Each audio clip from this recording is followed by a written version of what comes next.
Alors, Marie voudrait que je commence, mais moi j'aimerais que Marie commence. Ça aurait été mieux que ce soit toi, parce que c'est toi qui as commencé l'histoire, l'aventure. Alors, ce qu'on va vous présenter, c'est... Enfin, on ne sait pas ce qu'on va vous présenter, donc on verra ce qui nous est donné.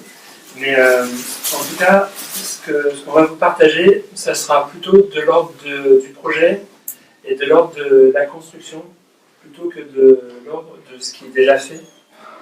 Et donc ça, c'est le premier point. Le deuxième point, c'est que il n'y a aucune... enfin, voilà, on a bien conscience de la tâche immense qui est celle de l'éducation. Et que ce soit dans les écoles publiques, dans les écoles en contrat, dans les écoles de l'enseignement catholique, on sait bien que voilà, que c'est pas donné. Et que, enfin, voilà, il y a une nécessité d'humilité qui me paraît importante. Je suis arrivé dans le groupe scolaire à Saint-Gagné. Saint-Gagné, c'est dans la Loire. C'est à 20 minutes de Saint-Étienne. En 2010, en septembre 2010. Et à l'époque, la tutelle était confiée au diocèse de Saint-Étienne. Et il y avait donc un directeur qui était là depuis 25 ans, qui avait été nommé par des sœurs de Saint-Charles et qui était parti. Enfin, les sœurs étaient parties 6-7 ans avant que j'arrive. Et puis en partant, on peut dire que la dimension catholique de l'établissement était partie, puisque quand je suis arrivé, il n'y avait plus de chapelle, il n'y avait pas d'oratoire, il n'y avait plus rien dans le collège. La chapelle était devenue la salle de musique, et les temps cathés, enfin, c'était plutôt une aumônerie qui était ouverte à peu près une fois par semaine, et parfois une fois par mois, avait lieu dans une salle un peu austère. Voilà. Et puis, à l'école maternelle primaire, il y avait un chef d'établissement qui était là. L'établissement était sous tutelle des frères des écoles chrétiennes, et puis les frères étaient partis, les sœurs avaient récupéré, les sœurs étaient parties, le diocèse les récupérait. Voilà, donc il y avait une pastorale un petit peu pauvre, voire inexistante. Par contre, la Loire, c'était une terre chrétienne. En tout cas, à Saint-Gagné, il y a une vraie culture chrétienne, mais plutôt de l'action catholique. C'est-à-dire que Jésus n'est pas forcément présent dans le quotidien des vies. Par contre, l'action est quelque chose d'important. C'est-à-dire que dans l'établissement, quand je suis arrivé, il y avait tous les ans un bol de riz. Parce que c'était important de faire quelque chose pour les pauvres, mais on ne savait pas forcément pourquoi on faisait un truc pour les pauvres. On le faisait parce qu'on était gentil, mais on ne savait plus au nom de quoi on faisait les choses. Voilà. C'est un collège qui avait 400 élèves, et l'école maternelle primaire avait à peu près 350 élèves. C'est ça. Donc une grosse école. Donc Marie s'est acheté une super grosse école, vraiment balèze. Et puis un petit collège. Et puis, enfin un collège moyen. Et puis, on a ouvert. Si, il y a un collège, et voilà. Et après, la grande aventure d'Olivier. Et donc, la grande aventure a été de devoir mener de front deux fondations. Une fondation de tutelle, une nouvelle tutelle, donc ce sur quoi on va quand même insister. Et puis, l'ouverture d'un lycée à Montmont-les-Bains. Montmont-les-Bains, d'un collège, à Montmont-les-Bains, c'est à 7 km de Saint-Gagné. Puis d'un lycée. C'est-à-dire qu'en septembre 2011, on a ouvert un nouveau collège. En septembre 2015, on a ouvert un lycée. Et cet ensemble dans une nouvelle tutelle. Et alors maintenant, je présente quand même Xavier, je pense qu'il ne voulait pas que je présente. Xavier, il est arrivé il y a 2 ans. Et Xavier, il a été responsable de vie scolaire pendant 2 ans. Et puis maintenant, il est l'adjoint. Il est le directeur adjoint de Saint-Gagné. Voilà, parce que physiquement, moi je ne suis pas partout, donc Xavier, c'est le responsable du site de Saint-Gagné, qui a aujourd'hui 367 élèves depuis hier soir. Et alors, le maître mot pour moi en arrivant à Saint-Gagné, puis la première année, je suis arrivé, j'étais seul membre de la communauté d'Emmanuel, avec le projet de changement de tutelle. Donc il fallait préparer le terrain, préparer les cœurs, préparer les intelligences à ce changement de tutelle qui est quand même enfin voilà, c'est rien et tout en fait. J'avais dit un jour que c'est comme dans le Guépard, je crois, le film, où il faut que rien ne change pour que tout change. Et en fait, il fallait, me semble-t-il, arriver en instaurant ce qui est l'un des points les plus importants, une fraternité avec les personnes, et avec les personnes, qu'elles soient chrétiennes ou non chrétiennes, et même les personnes hostiles, ce qui n'est pas simple. Et d'ailleurs, j'ai été sensible ce matin à l'intervention de Jean-François Salamito sur notre capacité à voir en chaque personne un frère en Jésus, et de voir en chaque personne quelqu'un qui a aussi, lui aussi, le royaume en lui.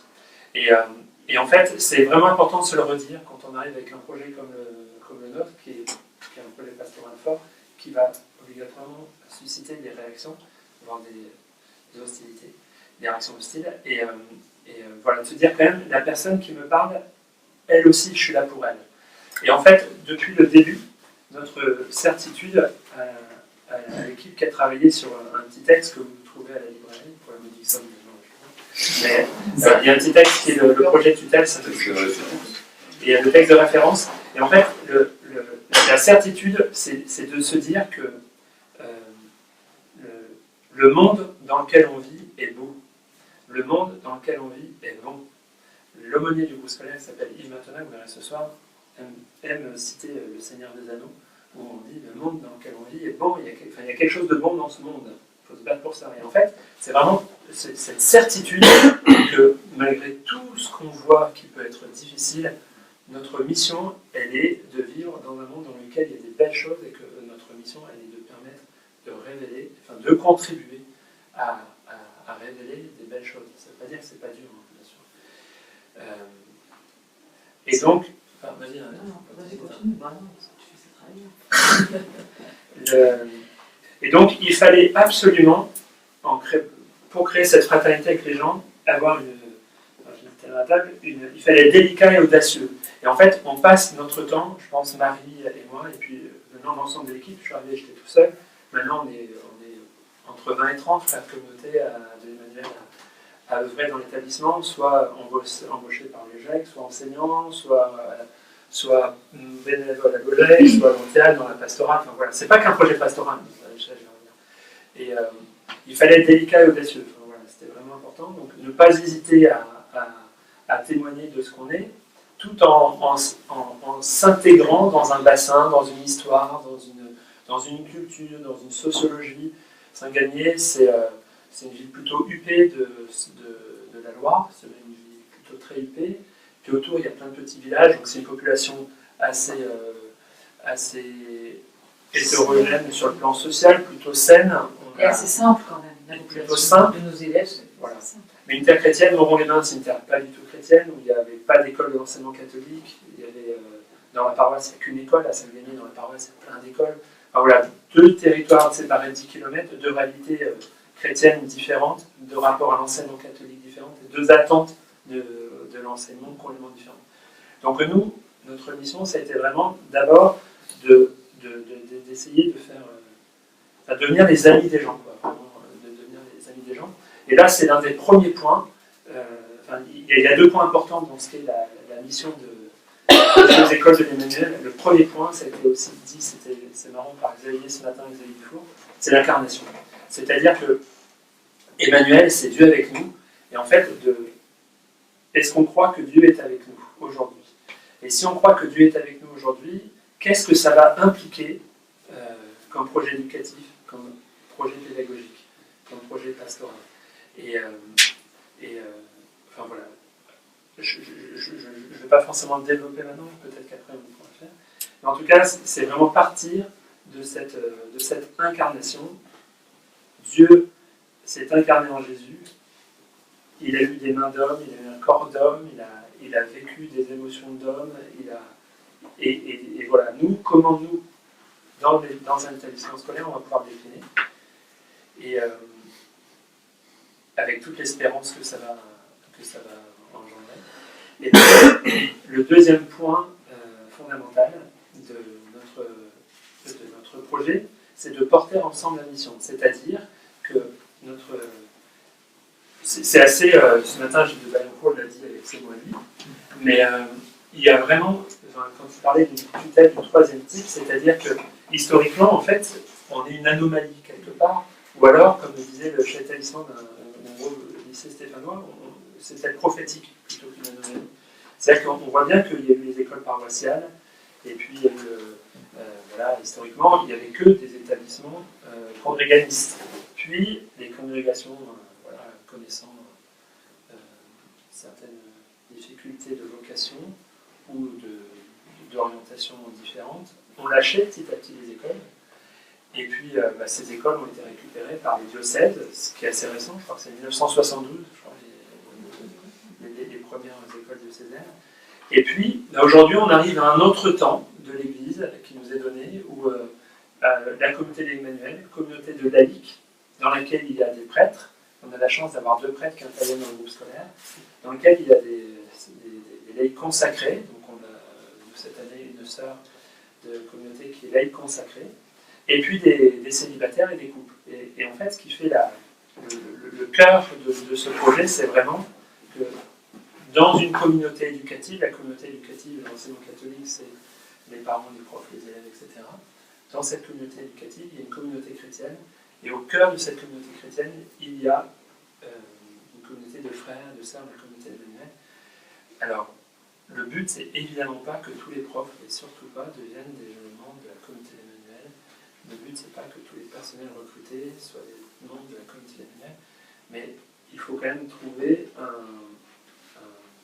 le levain dans la pâte. Il doit être assez petit, il faut quand même qu'il soit suffisamment nombreux. Comme dit Jean-Philippe Buchet, c'est la masse critique. Donc voilà, on commence à avoir à certains postes quand même un certain nombre de frères, de sœurs de la communauté pour donner l'intuition, le charisme, etc. Alors, je vais revenir sur ça. Ce qui a frappé, c'était l'évêque a annoncé la dévolution de tutelle en 2011 lors de l'inauguration du nouveau collège à Mont-les-Vins. C'était une petite bombe parce qu'il n'en avait parlé à personne. C'est-à-dire que personne ne savait. Enfin, voilà. Et là, d'un seul coup, il lâche devant tout le monde l'établissement va être confié à la communauté d'Emmanuel. Donc là, gros scandale de certains. En fait, pourquoi gros scandale? Parce que les gens ne connaissaient pas. Communauté d'Emmanuel, c'est une secte.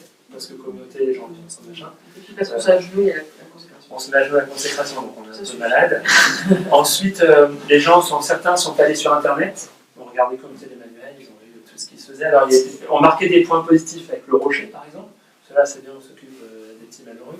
Et puis, par contre, des trucs un peu moins bien, parce que, quand même, ils sont trop cathos. Donc, enfin, voilà. Et dans l'imaginaire des gens, il y avait, voilà, c'est catho, donc c'est activiste, c'est Front National, c'est... Enfin, voilà.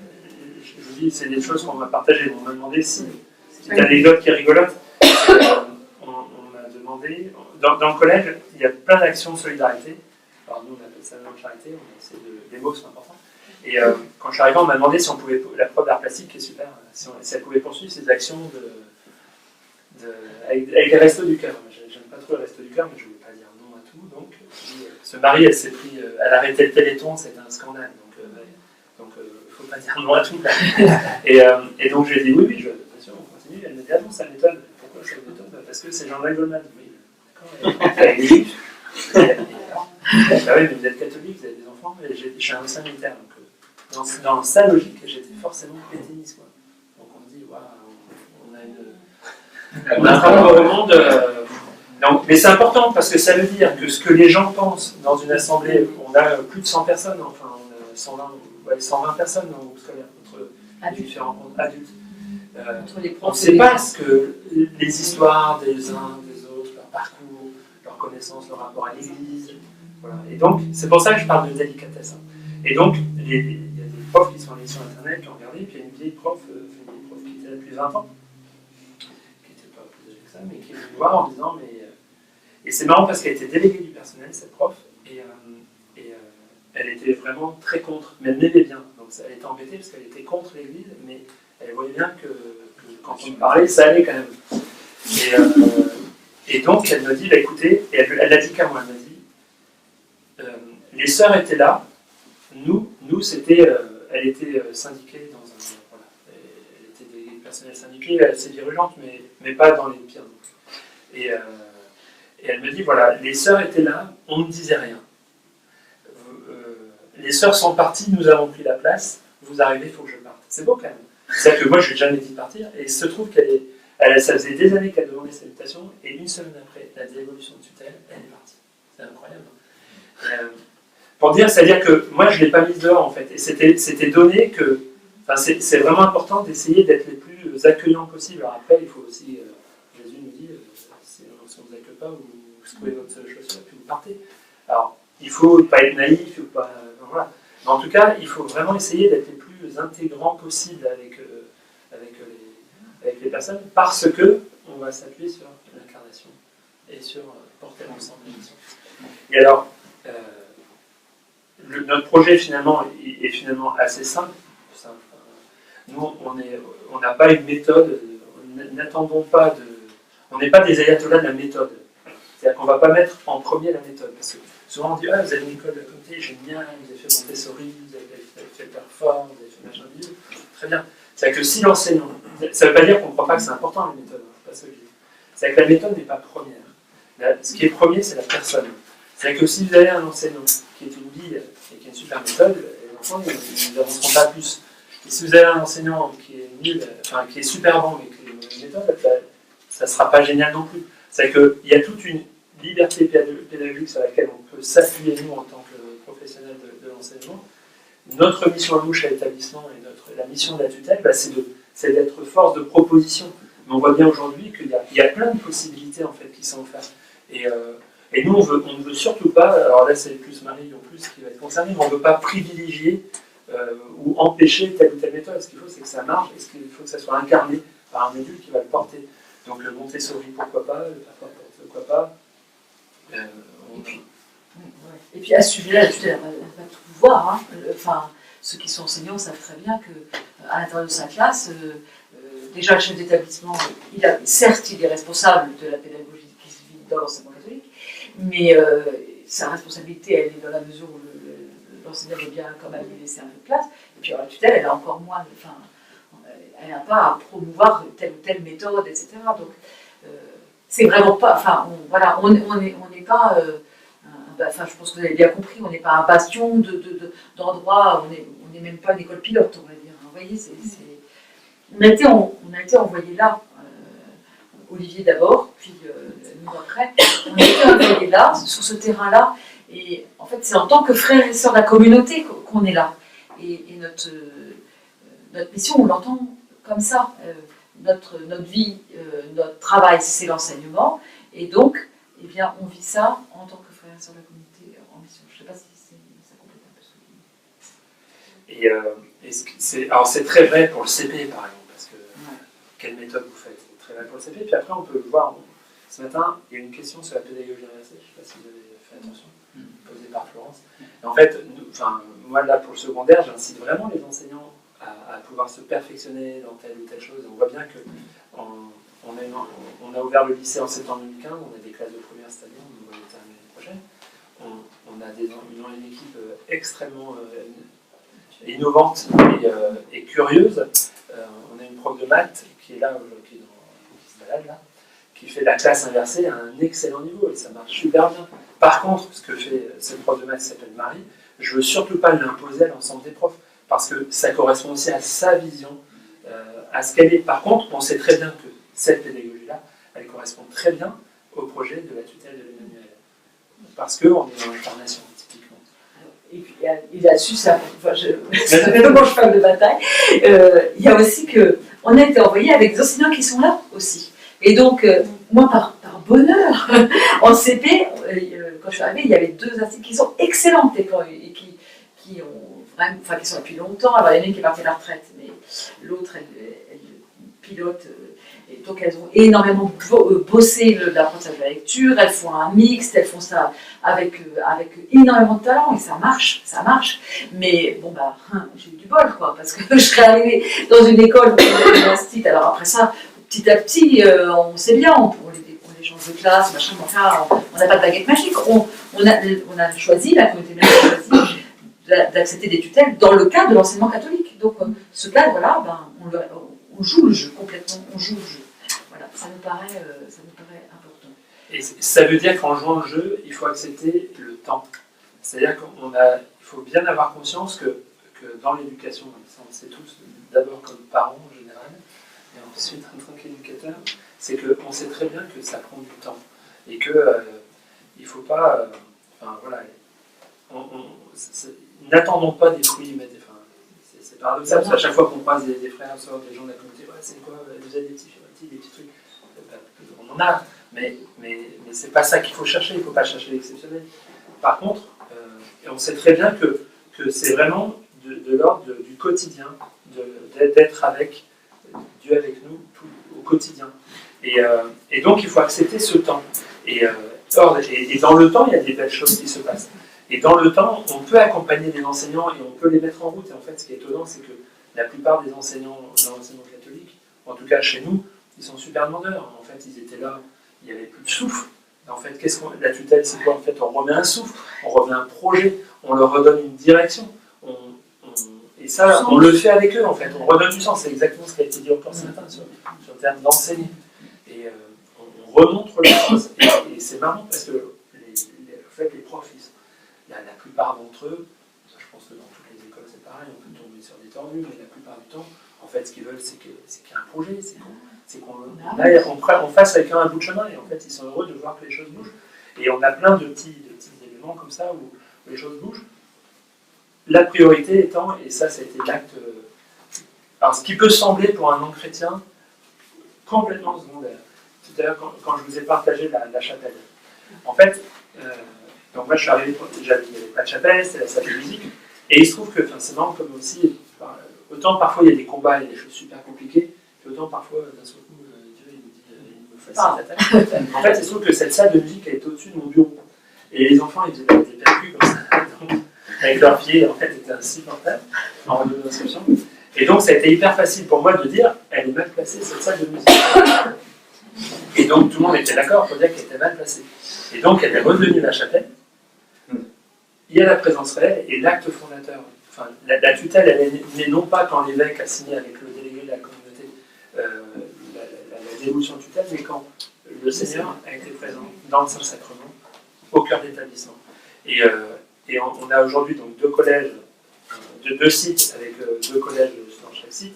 Il y a la présence réelle dans les deux sites. Et en fait, l'acte fondateur et même ce qui est le cœur de la tutelle d'une école de l'Emmanuel, c'est le Seigneur qui est là. Et en fait, c'est bête, et à la fois c'est impressionnant de tout ce qui déroule de cette sainte présence. Et quand on a refait quand la chapelle a repris sa place, j'ai eu des petits témoignages assez incroyables de la secrétaire qui est là. Elle était élève là.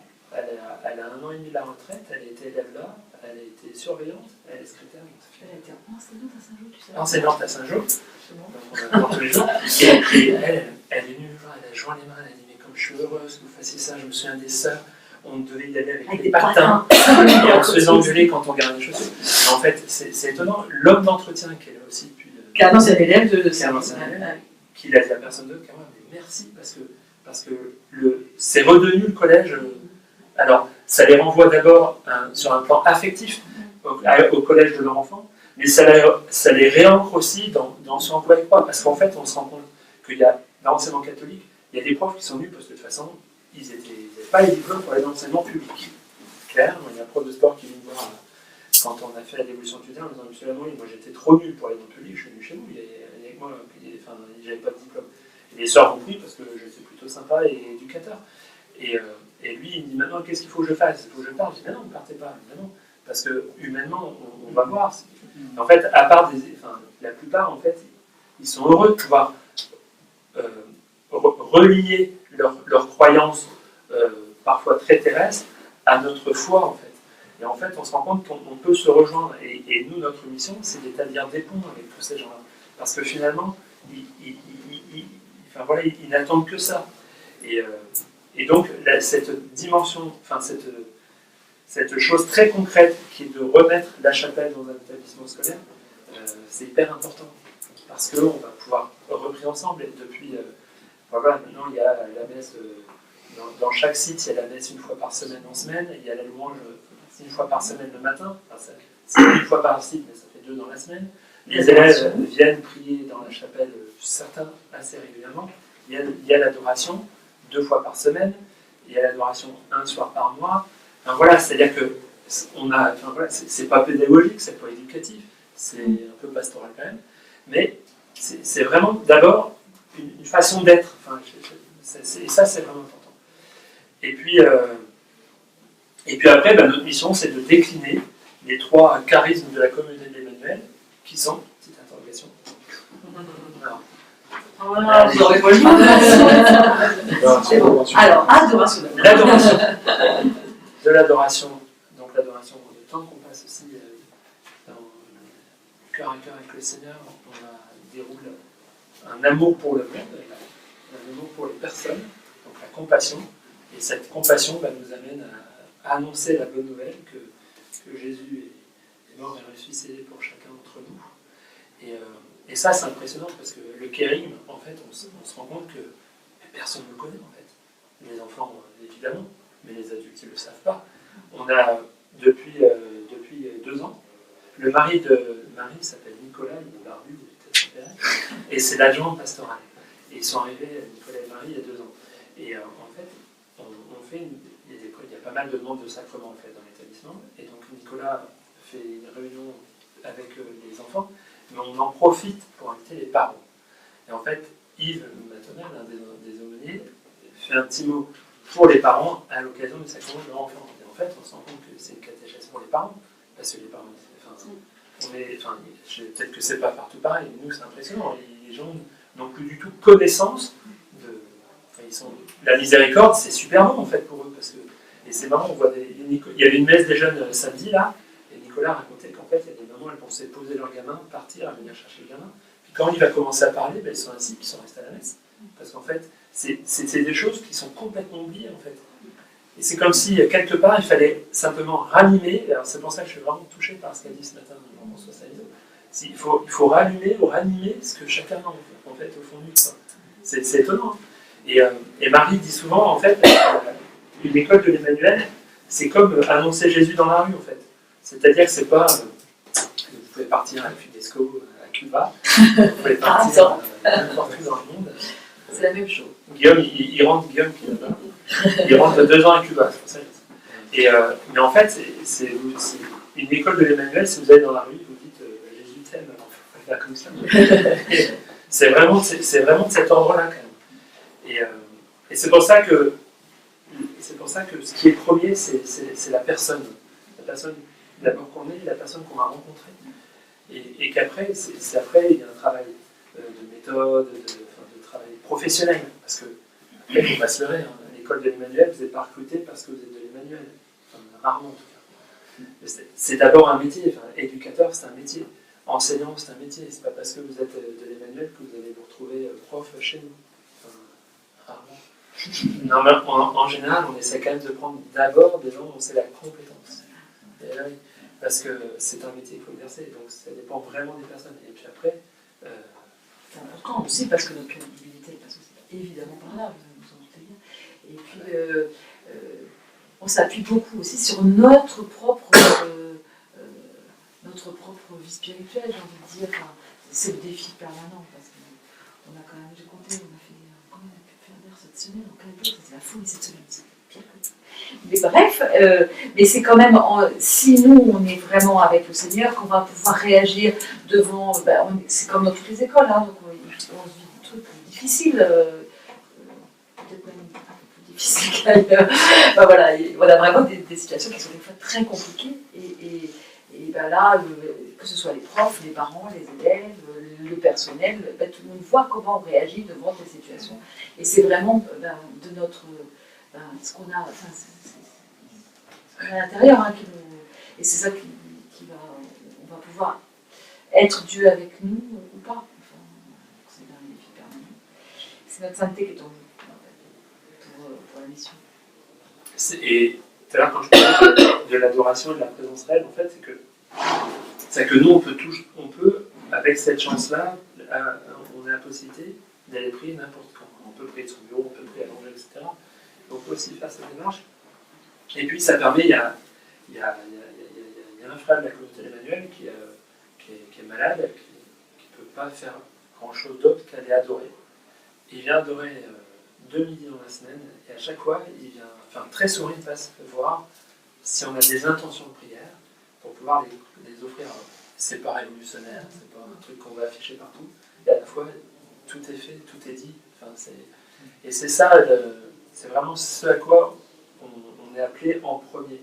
Et puis après, voilà, Marie disait, il y a beaucoup d'hommes, après c'est comme le métier de chef d'établissement, le métier d'enseignant, le métier d'éducateur. Exactement le même que tout le monde. Il y a ses joies et ses peines, n'est-ce pas? Et voilà, on sait que ça prend du temps, on sait que... Voilà, en quelques lignes. Ça répond à comment? Est-ce que... non, mais on ne voulait pas trop parler, parce qu'on s'est dit peut-être qu'il y a plusieurs questions et... Ah. Quel choix vous avez pour vos enseignants, justement? Quelle liberté de choix? Comme dans l'enseignement catholique. Là, on n'est pas Pas copains. vraiment de choix. On va faire une séparation. Ouais, ça fait primaire et secondaire, du temps.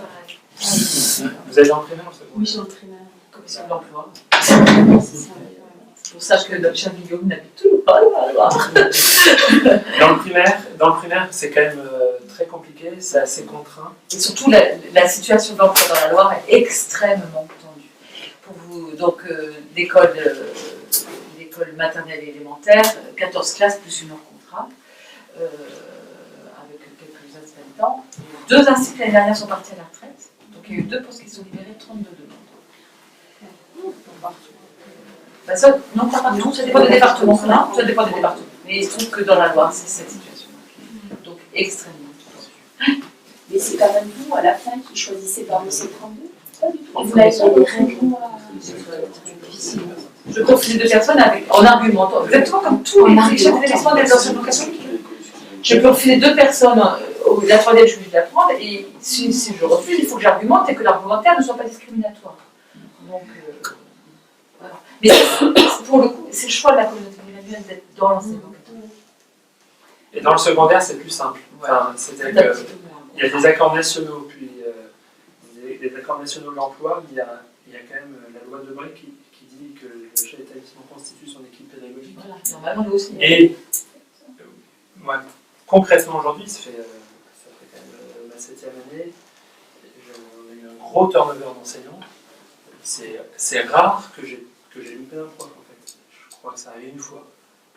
Alors après, c'est un peu le mercato au football. Hein. Il faut accepter de prendre un prof un peu moyen, peut-être dans une matière où l'équipe est solide, pour recruter après 5 profs que vous voulez vraiment. Mais donc il faut être habile. Hein. Ne croyez pas qu'on est... je ne suis pas rentré dans les détails, mais il faut être super habile. Hein. Comme disait le pape François, je suis un fourbeau. Il faut respecter la vérité, etc. évidemment. Mais il faut être habile, c'est-à-dire qu'il faut connaître les règles, il faut... Voilà. Mais dans le secondaire, on peut quand même vraiment recruter.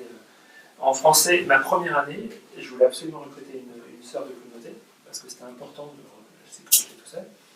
Et elle venait de Toulouse. Toulouse rentrait dans l'Académie Lyon, c'est pas l'Académie la moins demandée quand même.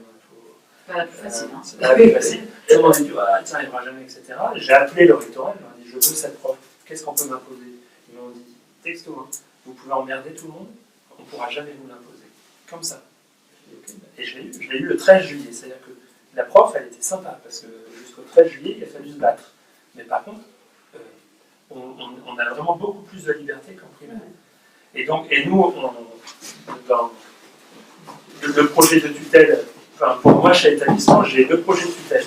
J'ai le projet d'établissement, j'ai le statut d'enseignant catholique. Quand je reçois un prof, quand on lui passe les trois couches, s'il veut continuer à venir, c'est qu'il va tirer quand même. Et puis après, bien sûr que de temps en temps, il faut lâcher. Voilà. Mais par contre, la réalité, c'est que pour trouver des profs en phase avec le projet, des chefs d'établissement en phase avec notre projet, c'est là où il faut motiver nos jeunes là pour que c'est bien de devenir consultant ou de faire un HEC, mais prof, c'est un super beau métier, ça vaut le coup d'y aller, allez-y. Parce que c'est un beau métier et qu'on a besoin de gens convaincus. Prêt à se donner, mais et professionnel. Voilà, c'est vraiment hyper important. Vous avez parlé de la pédagogie et au niveau éducatif, vous avez des exemples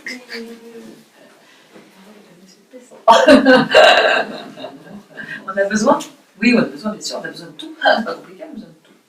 Alors après ça, la vérité, On a Vous pouvez préciser besoin. la question en fait. Au niveau éducatif, avec quel, enfin, on va dire avec quel esprit vous travaillez, mais je sais pas, des exemples de manière dont vous fonctionnez, je sais pas. Quels sont les axes éducatifs peut-être de la tutelle en lien avec le charisme de la communauté? Est-ce que c'est ça? Oui.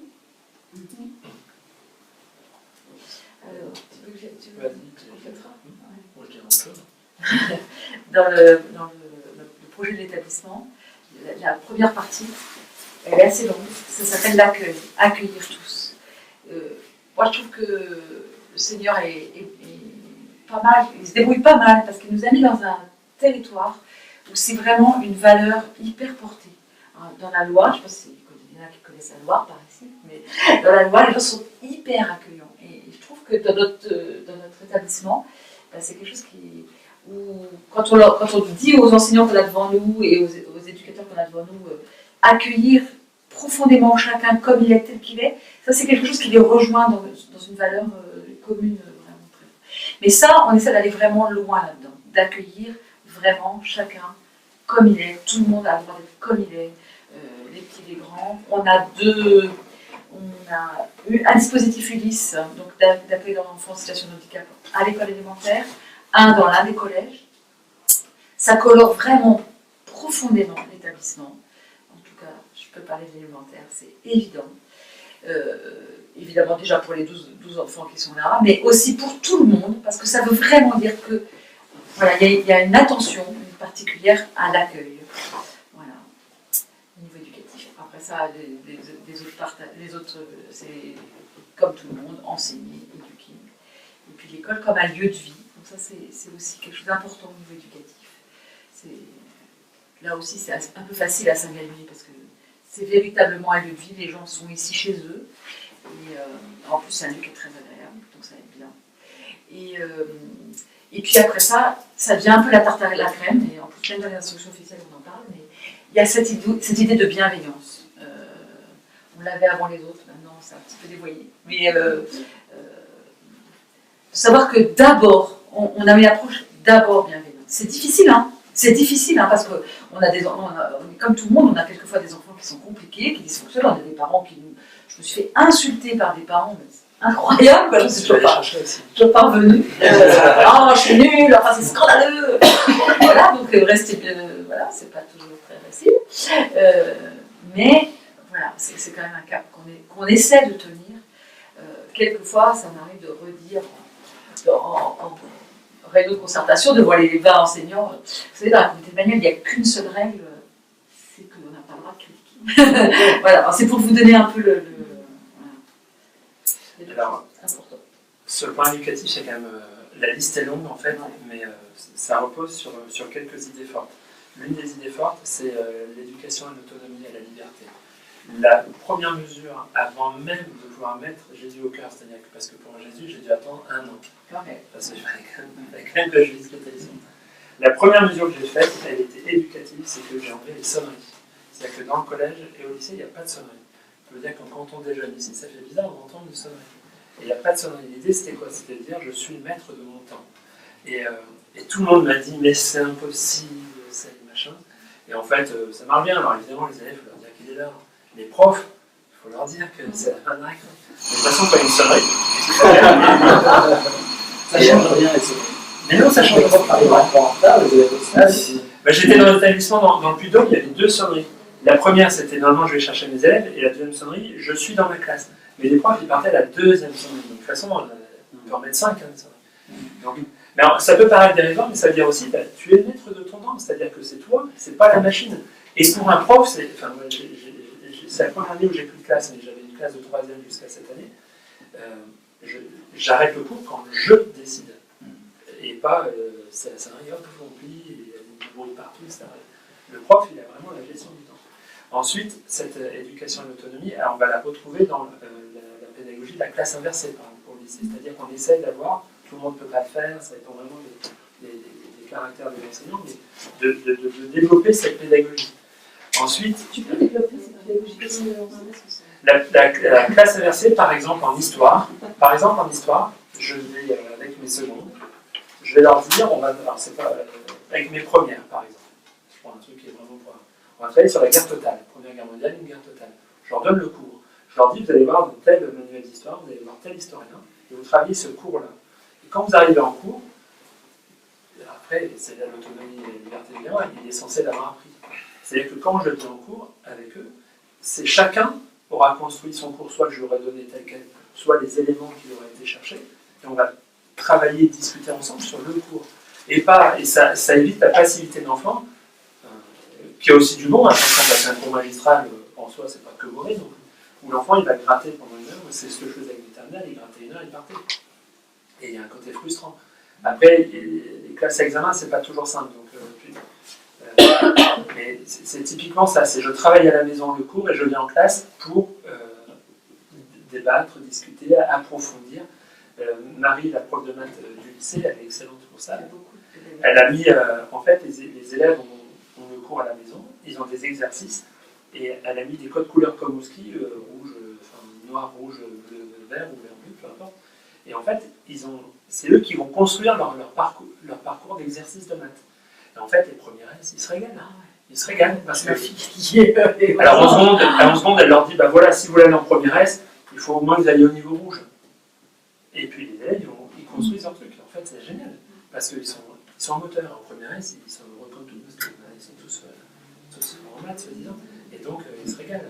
Et donc, là, typiquement, on est dans une dimension éducative qui conduit à la liberté, à l'autonomie. Au niveau des maths, au niveau du primaire, le travail sur l'autonomie, on travaille beaucoup, enfin pas toute l'école, mais quand même pas mal, sur le travail personnalisé. Donc, voilà, donc il y a un vrai travail d'intériorité et de l'autonomie, de la construction.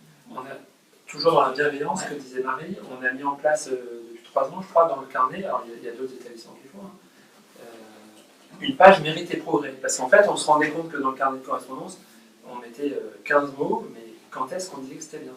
Et en fait, il faut. Alors moi, j'ai des témoignages d'enfants, mais ça change tout pour eux de dire t'as bien fait là. Ils sont dans notre système scolaire français, en tout cas, dans pas mal d'endroits. On corrige en rouge, par exemple, c'est intéressant, mais ça aussi c'est intéressant. Comment on corrige? On corrige en rouge. Et moi, prof, je souligne tout ce qui ne va pas. Un jour, je parlais d'une commune, il m'a dit, mais moi, je corrige en vert et je note que tout ce qui va bien. Alors après, il ne faut pas être démago, tout ça, mais bien sûr. En tout cas, c'est intéressant dans le rapport à ce qu'on manifeste à l'enfant. Et sur le plan éducatif, de pouvoir dire, là, tu as bien fait. Et que l'enfant qui a parfois des mots, mais tu as bien fait. Et alors, ça prend du temps, parce que Xavier faut en témoigner, en conseil de classe, ça devient, pour certains, un réflexe. Ça fait 3 ans qu'on l'a mis en classe. Et parce que voilà, il y a encore des équipes éducatives dans lesquelles, voilà, on a du mal à se dire c'est bien. Puis parfois, enfin, je ne sais pas si vous avez entendu, mais parfois on ne veut pas dire à un enfant que c'est bien, parce que sinon il va se relâcher. Arrêtez, il va se relâcher. On peut dire que c'est bien, puis non, on dira c'est pas bien quand on a un enfant. Sur le plan éducatif, on a mis en place au lycée un carnet de progrès, c'est-à-dire que les élèves, sur les heures d'AP, au lycée, ils ont 2 heures d'AP. Toi, tu as fait ça aussi. Où on a créé des équipes de vie. C'est-à-dire qu'on mélange les élèves par équipe de 10. Là, on mélange seconde, première, les prochaines, on rajoutera les terminales. Et en fait, ils ont un petit temps de partage où ils vont dire cette semaine, moi, je décide de ne pas parler en espagnol. Cette semaine, je décide de faire des exercices de maths. Cette semaine, je décide de parler à Martin. Et la semaine d'après, ils sont libres ou pas après d'eux. Ils peuvent dire je l'ai fait. Ça, je l'ai fait. Et l'idée, c'est vraiment entre eux. Nous, on n'intervient pas là-dedans. On n'intervient pas. Et l'idée, c'est. Alors, il y a un chef d'équipe qui est choisi. On essaie de l'animer. Enfin, on essaie de l'aider. Mais l'idée, c'est vraiment qu'ils aient ce souci de l'autre et puis qu'ils décident. Enfin, c'est la valeur d'engagement sur le plan éducatif, c'est quand même important de s'engager. Dans la communauté des manuels, ça s'appelle les petites décisions. En fait, l'idée quand même, c'est de garder des choses de la communauté des manuels qui sont des petits moyens, voilà, qu'on peut adapter ou pas adapter. Enfin, vous voyez, sur le plan éducatif, il y a la dimension de l'accompagnement. Je pense que Xavier passe quand même du temps avec les jeunes et de les connaître. Voilà, pour nous, c'est vraiment important qu'on les connaisse. Donc on n'est pas forcément. Notre projet, c'est pas d'avoir 15 000 classes et 3 000 élèves et qu'on ne les connaisse pas. C'est vraiment d'essayer d'avoir est-ce qu'on est capable de raconter l'histoire personnelle de chaque enfant? Chacun. C'est vraiment- Chacun d'entre nous, on essaie de pouvoir parler de chacun de nos élèves. Et ça, c'est important, on est au portail tous les jours. Bah, toi, tu es au portail tous les matins, Xavier est au portail tous les matins. Voilà. C'est différent parce qu'on pourrait être dans son bureau, on pourrait machin et tout. C'est pas efficace. Et à la fois, on sait bien que sur le plan toujours éducatif, on a le souci, donc ça c'est en lien avec l'incarnation. L'incarnation, c'est-à-dire comment développer les facultés. C'est l'incarnation, et ça c'est ce que l'enseignement catho appelle formation intégrale de la personne, développer toutes les dimensions de la personne, corps, âme, esprit ou corps-esprit, ça dépend. Et on a bien conscience que ce qu'on fait n'est pas on n'est pas les seuls à le faire. Ça c'est important. Voilà, on sait bien. Hein, ça. Alors on a mis en place, pour développer les facultés intellectuelles, physiques ou artistiques, des ateliers à Saint-Galmier où sont quand même plaisir les élèves, puisque en collège ils ont soit du foot, soit du tennis, soit de l'art plastique, de la poterie, soit de l'équitation, soit des arts martiaux, soit du théâtre, soit de la danse. Il y a pas mal de trucs. La couture, Styliste. c'est ça en place cette année, ça marche bien, je crois. Ça marche bien. Enfin voilà, l'idée c'est aussi c'est des temps en plus où ils ne sont pas notés. Ça, ils aiment bien les jeunes femmes. Je pense que vous voyez bien ça. Ils aiment bien aussi le faire gratuitement. Vous le faites sur quoi? Sur la pile, c'est bon? Pardon? Vous le faites sur quoi, ça? Ça, c'est sur des options. Sur la boîte méridienne? Non, en fait, on a une pause méridienne qui est plus ou moins longue. Et c'est le jeudi après-midi ou vendredi après-midi. Enfin, les 6e, c'est le jeudi après-midi. Les 4-3, c'est le vendredi après-midi. Mais les 5e, c'est mardi matin. Et ça Sur va les bien. heures. Jean-François, qui est ici présent, il est intervenu pendant 2 ou 3 ans en théâtre, une fois tous les 15 jours avec un groupe. De 2h à 4h. De 2h à 4h. En fait, il y avait 2 groupes, il y avait 2 groupes, et ils faisaient théâtre, et la semaine d'après, équitation. C'est facultatif, du coup. Ils s'inscrivent au moment de Ils l'inscription, choisissent choisissent. une option. C'est obligatoire d'être présent. C'est obligatoire d'être présent. Ils sont obligés de choisir De une toute façon, option. on est en milieu quand même semi-rural, hein, donc les enfants viennent de tous en quart. Hein. Ils arrivent le matin à 8h, ils repartent à 17h, donc on arrive. On n'est pas en ville, hein, enfin, on est en petite ville. En fait, on optimise le temps scolaire. Voilà. Sur la 8 à 17, ben, voilà. Oui, ils ont pas Quitte à être là, autant d'aller en... Voilà. Et nous, à l'école élémentaire, on a aussi beaucoup d'activités physiques, beaucoup d'activités sportives avec des intervenants, ils font du VTT. C'est pareil, on n'est pas les seuls à le faire, mais quand même, c'est pas mal développé. C'est important, on n'est pas que pour les cerveaux. L'autre jour, on discutait sur une plaquette qu'on veut faire, et il y avait écrit rendre les élèves performants pour faire leur place dans le monde de demain. Alors, Olivier dit, mais c'est pas possible, moi, j'avais pu dire ça. Voilà. Enfin, moi, je trouvais que c'était rigolo, cette performant dans les performants, mais ça nous intéresse. Enfin, ouais, on essaie de. Alors, on ne veut pas qu'ils soient le plus possible non plus, on peut exagérer. Mais voilà, il me paraît important que chacun, comme il est, puisse trouver sa place et qu'on lui ait donné les moyens de développer ce qu'il porte en lui. C'était à 4 jours et demi, là, en primaire 4 jours.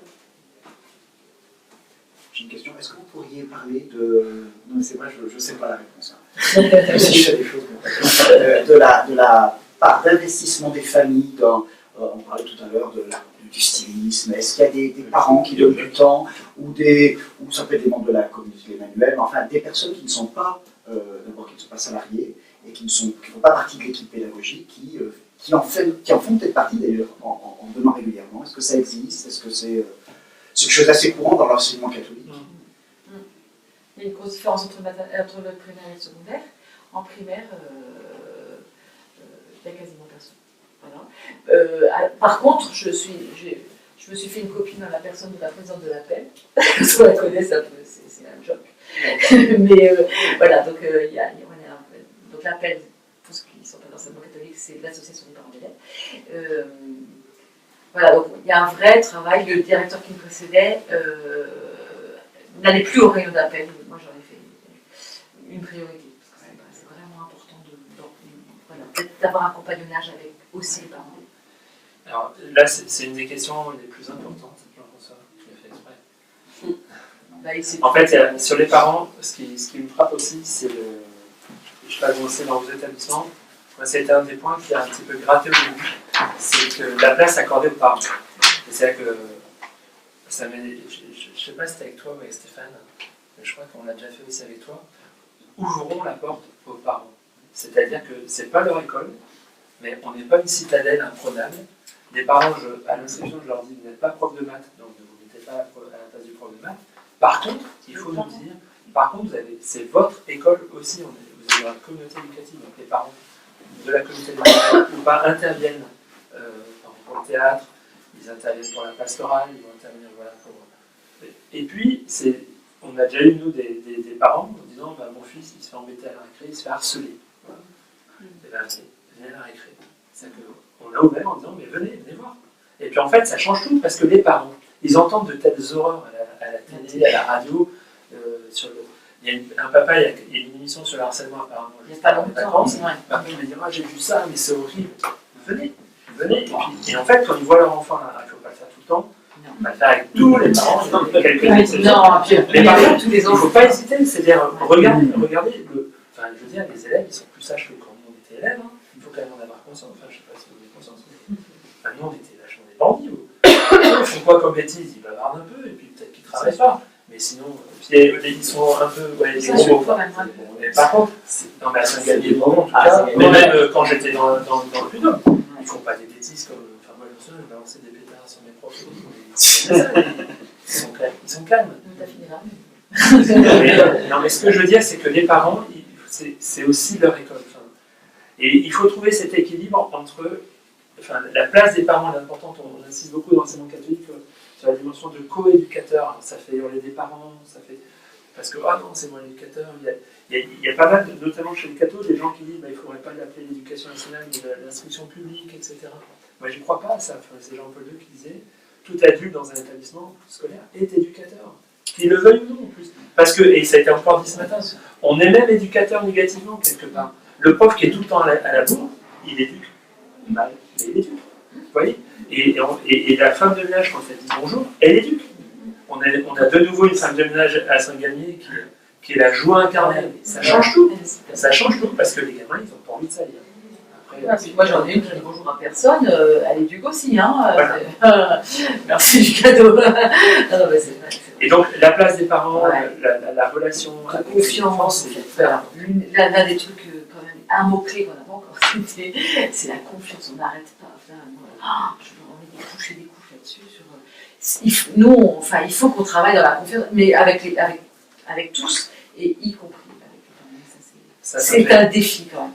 Ça, c'est vraiment un défi. Je ne veux pas l'oublier, l'idée, c'est que sur le plan éducatif, on a eu le malheur, mais on ne lâche pas là-dessus, on a retravaillé le projet d'établissement il n'y a pas longtemps, et on a osé parler de la place de l'échec.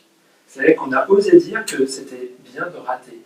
Et en fait, la présidente des anciens élèves, elle nous a fait un scandale, parce qu'il y a encore des gens pour qui c'est pas possible ça. Alors que si on peut... l'école, c'est quand même le lieu où on a le droit de rater. Où est-ce qu'on peut rater? Et c'est important. Puis c'est un très bon moment d'apprendre, quand même. De lui signifier, ça c'est pas bien, mais allez, on est là pour grandir, et pas pour... on n'est pas là juste pour constater que c'est nul ou bien, en fait. C'est important, ça. Ouais. Ça suit deux questions pour moi. La première, c'est du coup, est-ce qu'avec les parents, vous avez des accrochages avec le rappel de la réaffirmation de la dimension chrétienne de l'école? Et comment ça se passe au niveau des élèves, en fait, cette réaffirmation de la dimension chrétienne? On n'a pas trop de problème des accrochages avec les parents. Enfin, en tout cas, moi, depuis 2 ans, c'est pas du tout à ce sujet-là. Les enfants que j'ai inscrits, c'est vraiment la première chose de laquelle je parle lors des rendez-vous d'inscription. Je parle très longuement de la mission, le fait que c'était l'école des frères, etc. Pourquoi on est là, pourquoi je suis là, il y a Jésus dans mon bureau, on est là. Et après ça, je leur dis, maintenant que je vous en ai dit, en vérité, dans la vie des enfants, c'est pas aussi prégnant, voilà. Mais par contre, je commence toujours par ça. Et donc, c'est clair, et je leur dis aussi que par contre, on n'éduque pas que des petits cathos, enfin, tout ce que vous connaissez très bien, quoi, que tout le monde, il y a de la place pour tout le monde, et que chacun est comme il est. Voilà, et la deuxième question, c'était... donc moi, on n'a pas d'accrochage avec les parents à ce sujet-là, sauf il y a eu une exception qu'on a eue avec la famille de Vannes. Mais c'était pas... Enfin... Ouais, c'est très paradoxal d'ailleurs, parce qu'il y a eu un accrochage et le gamin de la messe d'ivoire. Voilà.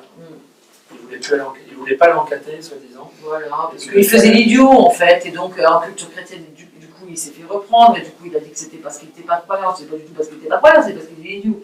Enfin, voilà, donc les parents se sont laissés manipuler sur ce. Bon, mais c'est anecdotique, hein, sur 1000 élèves, voilà. Et ensuite. Ensuite, c'était la réaffirmation de cette dimension auprès des élèves eux-mêmes. Alors, Réaffirmation, déjà, moi je reprendrai ce terme-là, parce que je ne pense pas qu'on soit dans une réaffirmation. C'est une affirmation.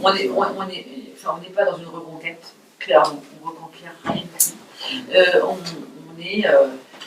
On est là, voilà.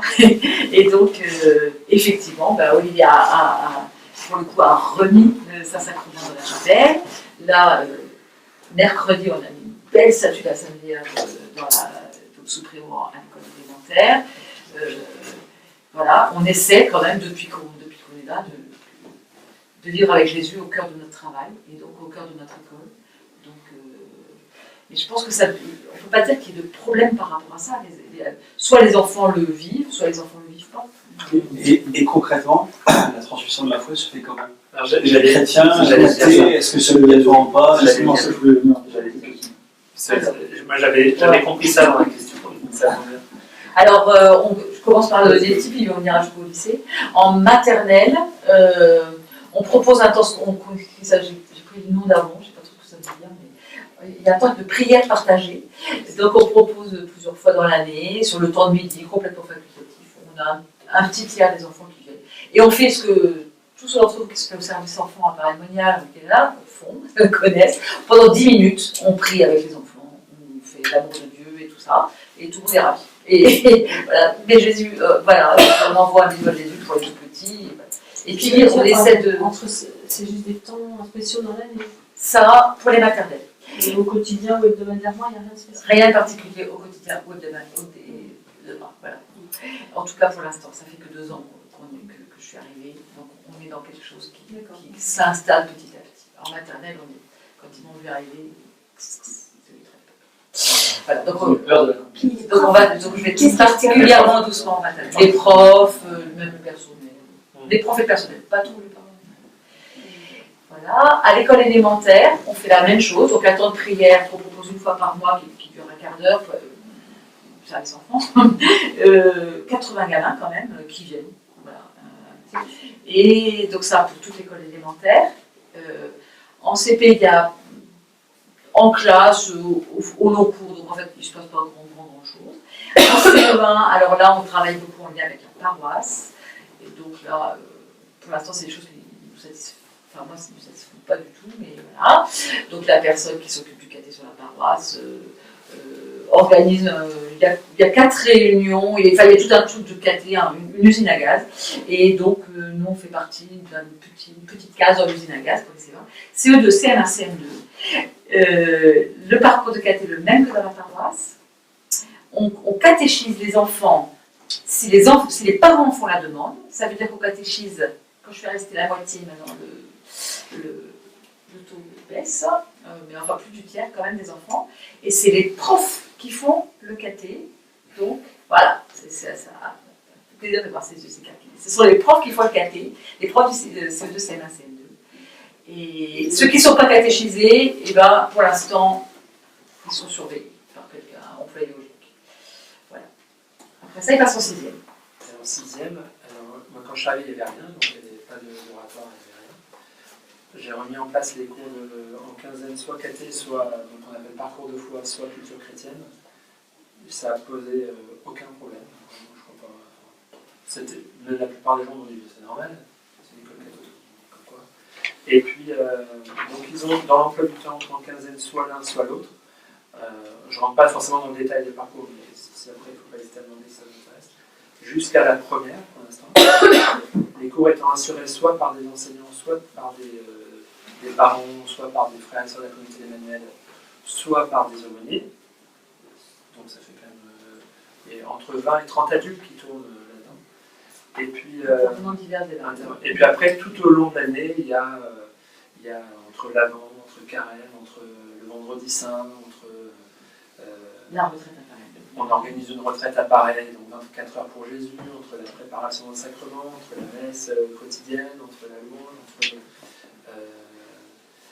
entre quoi encore La préparation au sacrement, il y a quand même un sacré boulot de fait là. C'est la paroisse, c'est vous?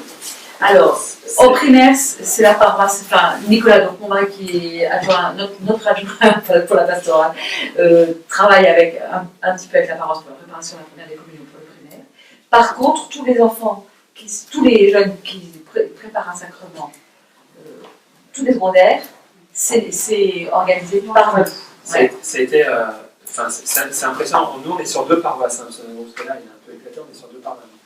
Mais par exemple, la confirmation, ça a été compliqué au début parce que dans les 2 paroisses, c'était le sacrement de l'adulte. Donc, alors on a des jeunes qui demandaient la confirmation, des 6e, des 5e. Eux, il fallait au plus tôt 11 ans, etc.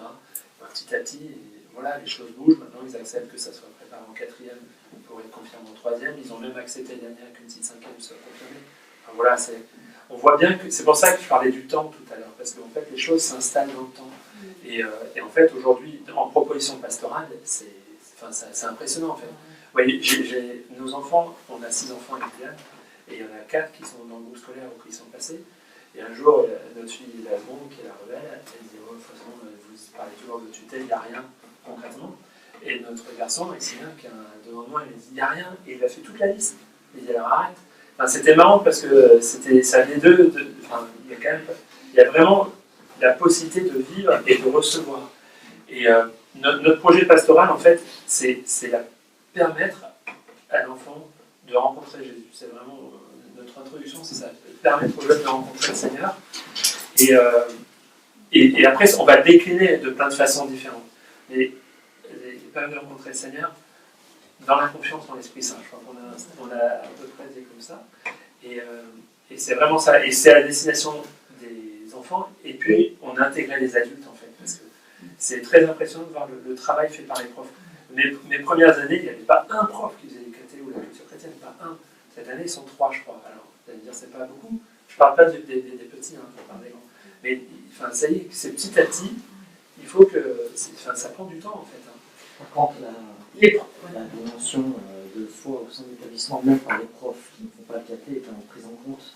Parce que je me souviens du décès du papa de Cassandra. Et du coup, ça avait fait vraiment au cas du 6e, du coup, le lendemain matin, le professeur de mathématiques, Anne, n'arrivait pas à faire cours parce que tout le monde pleurait. Et donc, elle m'envoie un jeune, et puis je la reçois, j'essaie de parler, puis je m'aperçois que ça commence à défiler. Je me dis, je vais aller voir le professeur de mathématiques en disant peut-être que je prends une partie, aller à la chapelle. En fait, avant, je lui propose d'aller venir me voir en me disant, vous allez emmener à la chapelle, moi je ne sais pas faire dans mon maison. Parce que là, je ne peux plus faire cours de toute manière, autant qu'il. Et du coup, on a plus. Donc, du coup, je me dis, mais même ceux qui ne sont pas dedans, voilà, c'est présent, quoi. C'est pas. Tout à fait. Puis il y a les profs du primaire qui font le caté ne sont pas les plus grands piliers d'église qui soient. Mais en même temps, la méthode qui a été proposée par l'aumônier, elle est super. Et finalement, quand on y réfléchit, les mamans qui font le caté à la paroisse, à mon avis, sont pas beaucoup mieux. Donc, puis au moins, ils savent tenir leur place. Et puis, enfin, vous voyez ce que je veux dire.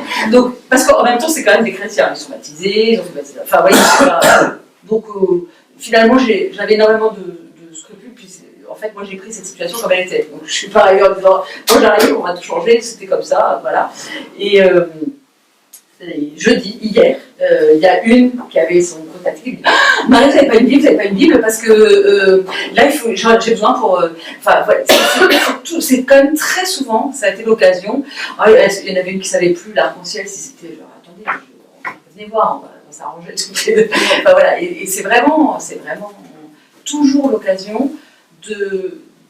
Ils savent que la porte est ouverte, que voilà, qu'on est là pour les accompagner là-dedans. Et en même temps, cette institut-là, celle qui cherchait sa Bible, elle est plus vieille que moi, elle m'a dit que c'est la première fois qu'elle faisait le caté, et elle est super enchantée, elle trouve ça génial, et puis, elle a une histoire personnelle compliquée, donc elle est un petit peu fâchée pour un certain nombre de choses, mais là, on s'en moque des lois, c'est le Seigneur, c'est pas, enfin, vous voyez, donc il y a quelque chose, enfin, c'est super. Pour les jeunes, ce qu'on essaie de viser, c'est de former les intelligences et les cœurs, parce que nous, dans la communauté, appareil, etc., c'est très... on va toucher les cœurs quand même, une louange un peu péchue, etc. Et hop, tout le monde plonge. Et puis après, on était attendu au tournant par l'évêque, par exemple, sur les cœurs, c'est qu'est-ce que vous donnez concrètement. les cours d'anthropologie, les cours de première, c'est les cours d'anthropologie donnés par le père Yves Matona, ça va sur le plan. Enfin, il faut vraiment qu'on. Mais on est toujours dans. C'est la grâce de la communauté d'Emmanuel aussi, c'est l'intelligence et le cœur. C'est l'incarnation, hein, c'est vraiment. C'est exactement. C'est ça. Et puis on a des bons ambassadeurs avec nos enfants, parce qu'on a nos enfants, Xavier et Anne-Guylaine ont 6 enfants, et Julien 6, donc on en a 8, et ils ne sont pas tous calibrés tout bien comme il faudrait, quoi.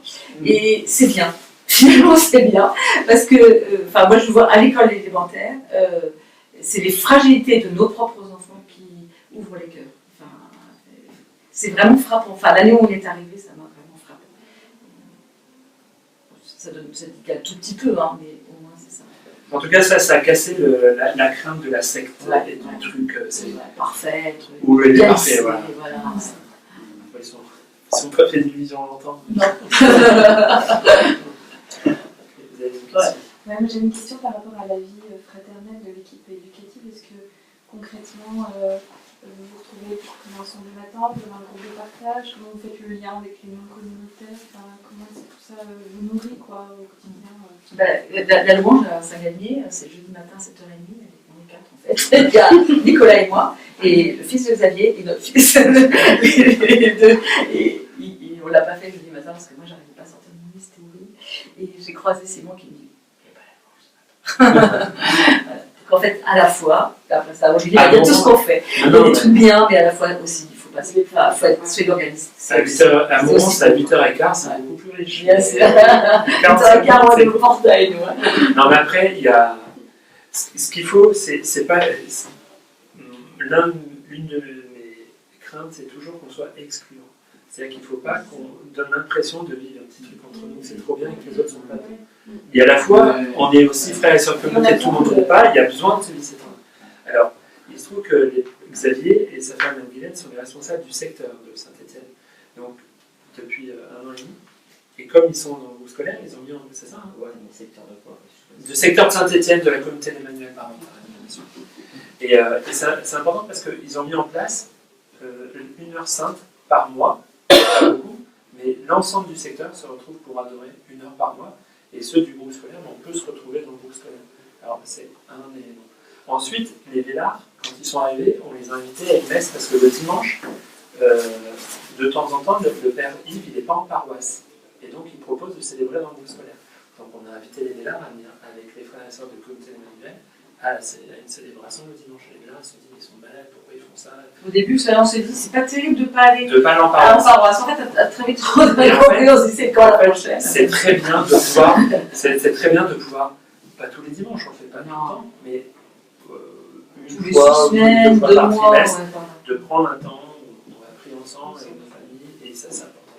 Et puis ensuite, le conseil de direction, il est composé quasiment que de membres de la communauté, sauf un prof depuis cette année, et c'est super d'ailleurs. Et on commence toujours par en prière en fait. Parce que, à vrai dire, comme il y a 2 profs qui sont membres de la communauté d'Emmanuel, et après ça, il y a le staff. Voilà. Non, mais c'est tout. Et après ça, c'est tout. Et sinon, ce sont des intervenants. Sur l'école élémentaire, il n'y a personne à la communauté d'Emmanuel. Il y a moi. Et Nicolas, qui vient pas beaucoup. Il n'est pas beaucoup basé sur l'école élémentaire. Donc, en fait, quand on se retrouve au conseil de direction, on a réuni sinon, il n'y a pas. Enfin, si, il manque Aurélie. Aurélie, il manque les 2 profs. Et les 2 profs. Il manque de l'OGEC. Voilà. Et les membres de l'OGEC. Voilà, le président de l'OGEC, il est de la communauté, le trésorier de l'OGEC, il est de la communauté. Mais il est aussi papa d'élève. Ce qui n'est pas rien, quand même. Non, c'est énorme. Énorme. On en a pas parlé. Toi, dans ton quotidien, c'est un peu seul de ton esprit. Ouais, alors, à la fois, je suis complètement seule. À la fois, il y a mon mari qui travaille. Voilà. En plus, on habite sur place. Et puis, Olivier, maintenant, il n'est plus là. Il n'est plus sur. Mais sinon, quand je suis arrivée, je voyais tous les jours. Quand je me sentais chez à côté. La maternelle. Maintenant, c'est Xavier qui est là. Donc, en fait, je suis à la fois seule et à la fois, je ne suis pas vraiment seule. Je ne me sens pas seule.